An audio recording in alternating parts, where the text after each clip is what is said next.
തിരുവനന്തപുരം കോടതിക്ക് സമീപത്ത് നിന്ന് ഷീജയാണ് വിവരങ്ങൾ നൽകിയത്. അഴിമതിക്കെതിരെ നിലപാട് വ്യക്തമാക്കി മുഖ്യമന്ത്രി പിണറായി വിജയൻ. മൂന്നാം മുറ പോലെ ഇല്ലാതാകേണ്ട ഒന്നാണ് അഴിമതിയെന്ന് മുഖ്യമന്ത്രി. വേലി തന്നെ വിളവ് തിന്നുന്ന അവസ്ഥ വെച്ചു പൊറുപ്പിക്കാനാകില്ലെന്നും കുറ്റവാളികൾക്കെതിരെ കർശന നടപടിയെടുക്കുമെന്നും മുഖ്യമന്ത്രി പറഞ്ഞു. തിരുവനന്തപുരം SAP ക്യാമ്പിൽ പുതുതായി പരിശീലനം പൂർത്തിയാക്കിയ പോലീസുകാരുടെ പാസിംഗ് ഔട്ട് പരേഡിൽ സംസാരിക്കുകയായിരുന്നു അദ്ദേഹം.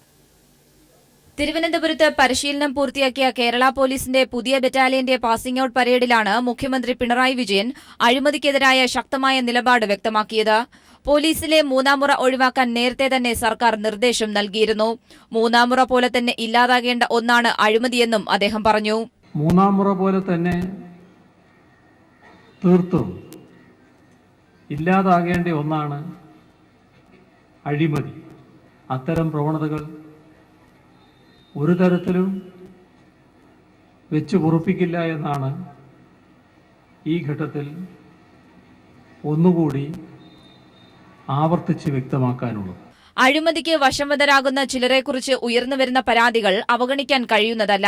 വേലി തന്നെ വിളവ് തിന്നുന്ന അവസ്ഥ നാടിന് ഒരു തരത്തിലും വെച്ചുപൊറുപ്പിക്കാൻ കഴിയില്ലെന്നും മുഖ്യമന്ത്രി പറഞ്ഞു. വേലി തന്നെ വിളവ് തിന്നുന്ന അത്തരമൊരവസ്ഥ നാടിനൊരു തരത്തിലും പൊറുപ്പിക്കാൻ കഴിയുന്നതല്ല. അത്തരം പരാതികളിൽ കുറ്റക്കാർക്കെതിരെ ശക്തമായ നടപടികൾ കൈക്കൊള്ളണമെന്നുള്ള നിർദ്ദേശം ഇതിനകം തന്നെ നൽകിയിട്ടുണ്ട്. പോലീസ് സേനയിൽ കൊളോണിയൽ കാലത്തെ മർദ്ദനമുറയല്ല ഇന്നത്തെ നാടിനാവശ്യം.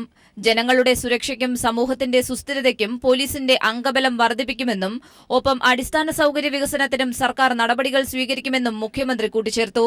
കേരള ആംഡ് പോലീസിലെ 3, 5 ബറ്റാലിയനുകളിലെ 247 പേരാണ് പുതുതായി പരിശീലനം പൂർത്തിയാക്കിയത്.